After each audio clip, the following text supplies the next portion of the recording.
I've got cerebral palsy that affects both my legs and one arm. That's my official diagnosis, but what you really see is I walk with a limp. I'm a software developer, so job-wise, I don't have any issues. I knew when I was a kid that using my brain is the best way for me to survive on my own without relying on other people. I haven't had the chance to get my driver's license, but according to therapists and doctors that shouldn't be an issue. That's the background about me. My girlfriend and I have been together for a year. We met back in April 2020 of last year, and we decided to get together in May 2020. I told her about my disability before then, but she wanted to try and make it work. We video call on Discord every day, almost always when we're awake, and recently we've been going on dates. She's more than happy to lend me an arm, and she notices things about me that even I miss myself. Outside of my family, she's the most loving and caring person I know, and she's my motivation to do better and improve myself. Honestly, I never thought I could find someone I trusted enough to share my more negative thoughts and problems. I always tried to seem happy so I don't worry others. The emotional support she gives me is really irreplaceable. The problem is scared that, in the future, she will have to take care of me, or most of the work will fall onto her. To make matters worse, her mom has been telling her for the past few weeks to break up with me because she can find better, and she doesn't want her to have the burden of caring for me. She's also really afraid that I will get arthritis early due to my cerebral palsy, and if that happens, a lot is going to be on her. I've tried doing things like stretches and exercises to maintain and improve my muscle tone, but she is still afraid I'll get worse. I'm an introvert, I don't know a lot of people, and honestly, I don't even know the options I've got to look at. I want to prove that I can be independent and that if things do go wrong, it won't just be on her. I'm in Ontario, Canada. Are there things I can look into and do to assist with my disability, or things I can look into so if things do go wrong, I won't be a burden on her? I'm at the end of my wits. I've never really hated my disability, but I've always kept myself going by tempering my expectations and thinking, my disability is going to make it really hard to find someone, and she's the first person to make me feel like, yeah, it doesn't matter. I want to do anything to show her that I won't hold her back in the future, but I'm out of ideas. Is there anything I can do? I don't want to worry anyone I'm with these issues, but I'm at the end of my wits. I don't even know if my relationship is lost, but I don't want this to happen again, and I want to know what I can do myself so I can reassure my partner, so they know I won't hold them back in the future. I don't know if there are things I can look into to better plan my future so it's not a concern for my partner. The worst part is, I've always thought my disability doesn't matter. But with all of this happening, it's really hard to convince myself otherwise. Ex and I had way too young. We're friendly co-parents. One big rule we share is if our daughter breaks something, she pays for it. Now, sis and I are the only grandkids. Aunt never married. Instead, she worked with GMA and GPA at their Seams Tri-store, and took it over when they retired.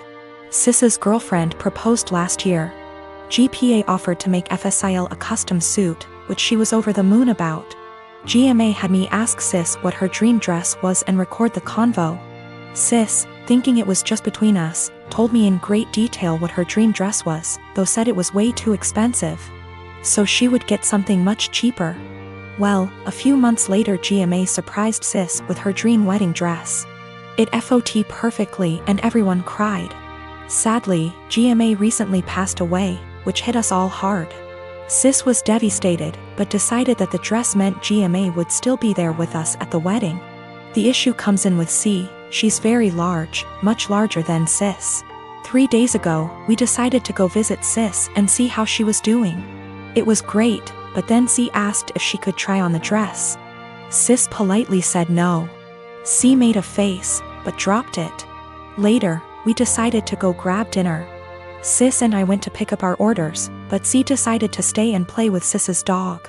We got back, and the dress was destroyed. C had apparently tried to get it on, popping some seams, and got stuck. Instead of waiting for help, she cut her way out. The dress was hacked to bits. Sis was devastated and asked us to leave. I grounded C and called Aunt with some pictures, asking if it could be saved. She said there was no. She said she'd make a new one, but it wasn't the same. Then she dropped the bomb on me. GMA had hand-sewed most of the dress, used super expensive fabric, and put almost 500 hours in making that dress, since it was the only family wedding we'd have. In total, the dress cost $12,000, give or take. C has about $15,000 saved from various jobs, as well as winning writing competitions. This was supposed to help her in college. I took her to the bank and set in motion transferring all the funds, since as her parent I still have control over it. $12,000 to aunt to pay for the new dress. $3,000 to my sister's wedding, as an emotional distress tax. I explained exactly why this was happening to C, but she sobbed the entire time, asking what was she supposed to do for college and saying it wasn't her fault. I told her she could get a job if she didn't get a scholarship, and it was her fault for trying on the dress after she'd been told no, and for not waiting until we got back. A few popped seams could have been fixed.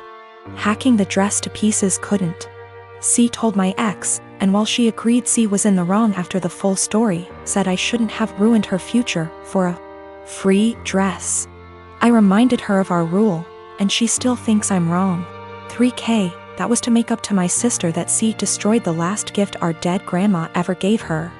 I consider that part of the price of destroying the dress, since even if it remakes it, it's lost a great deal of its sentiment value. I pointed out how young we has her because I wanted to explain how a 31-year-old has a 16-year-old kid. I do not resent having her. She's the best thing I've ever done. I also brought up C's size because Sis has Crohn's disease and thus is very tiny.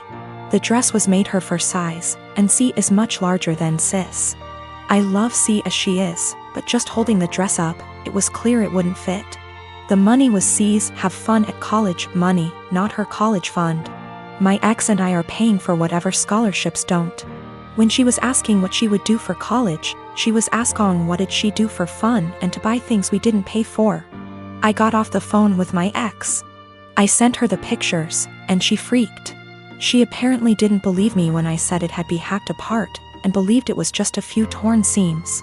She was pretty much on my side after. She told me that she spent the day badgering our daughter, asking her why she did what she did. And finally C cracked and said she was mad that grandma wasn't alive to make her a dress, and that it was unfair. My sister got a free beautiful dress as a reminder when my daughter got nothing, despite the many things she was given after the funeral. She tried it on, took it off when the seams popped, and then in anger hacked it apart. If she couldn't have a dress from grandma, no one could. Her own words. Honestly, knowing she did it on purpose has just made things worse. The fact that she could be so. This happened during this weekend, me being in my early 30s and my GF in her late 20s. I was invited to a wedding ceremony of a colleague and could bring someone with me. I asked my girlfriend that I've been dating for a year if she would like to join me, and she was really happy because she apparently loves weddings. Since we don't live together, I drove to pick her up so we'd have some time to spare before the ceremony. As she comes out, she looks really beautiful and has obviously put in time to fix her hair and makeup. She's also wearing an off-white dress that was rather ornate. As she got in, I told her that she looked stunning, but I asked if she could change to a different colored dress for the ceremony. I'm not one for etiquette by far, but one of the few things I have heard everywhere is that you should not wear a white dress to a wedding unless you're the bride. She became pretty upset and wanted to know what was wrong with her dress. I said that it would be inappropriate to wear a white or off-white dress unless you're the bride, and that it's like wedding law or something. Trying to be light-hearted about it. She rolled her eyes and said that it was an outdated tradition about women and virginity, and that when her friends got married everyone wore white and that it's not a big thing anymore. I told her that I don't know what the dress code is for this ceremony, but since it's not saying all white clothes, I still thought she should change to another color but white or almost white, because my colleague was getting married and we had no idea how she felt about it. My GF became really upset and told me that I was trying to control what she was wearing and that it was abusive, which honestly made me really upset and hurt. I said something along the lines of, well, you shouldn't go to a wedding with an abuser then, and then I told her to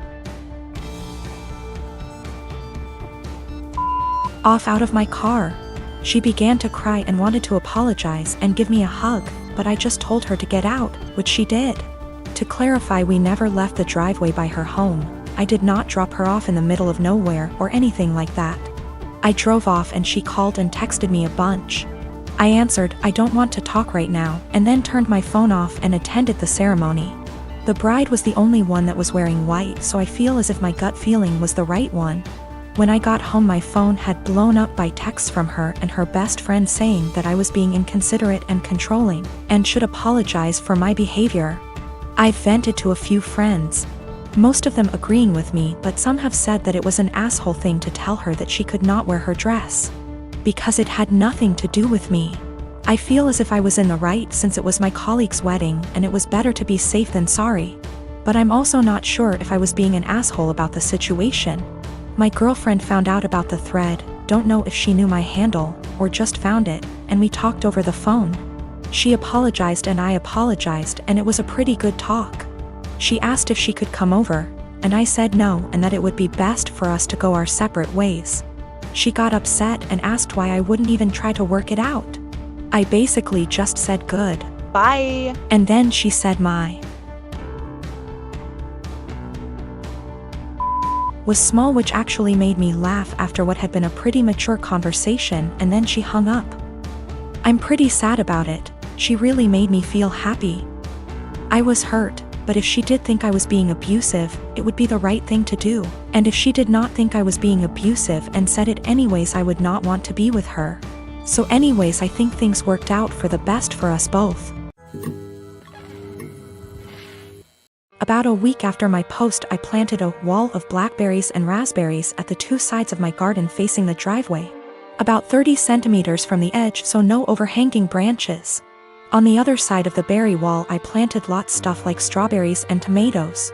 To reach the tomatoes and strawberries from the driveway, you have either go through the fruit bushes or walk up to my house. Walk about 2 m along the side of the house and my windows, and then walk into my actual garden. Not something you do by mistake. For about 2 weeks it was somewhat quiet, but I still found the kids on my driveway every single days. As far as I know, they did not enter the garden, and I hadn't noticed them walking around my house anymore. So I figured the bushes were working. About 1 week ago, berry season started and my bushes are now full of raspberries, and there's lots of strawberries as well. The neighbors noticed. First I caught the boys picking and eating raspberries, so I told them off and dropped them off at home, told their mom I caught them stealing. That's how I see it, even though it's fruit, and that I'd call the cops next time. She huffed and told me to grow up, but took the boys inside anyway. After that it was quiet up until yesterday afternoon, when I went out for a while and found the dad and his 2 sons right in the middle of my garden when I returned, clearing my bushes and plants. I didn't even confront them, just called the cops from a distance as they hadn't noticed me yet, and started filming them after making the call. Luckily 2 cops showed up after 10 minutes or so, and they confronted the neighbor as they were still picking berries. They told them they were trespassing and that the berry picking was in fact considered stealing, and that I could press charges. For the first time I noticed a bit of fear in my neighbor. He was having trouble finding his words and kept looking back at his house, I guess hoping his wife would show to yell at the cops.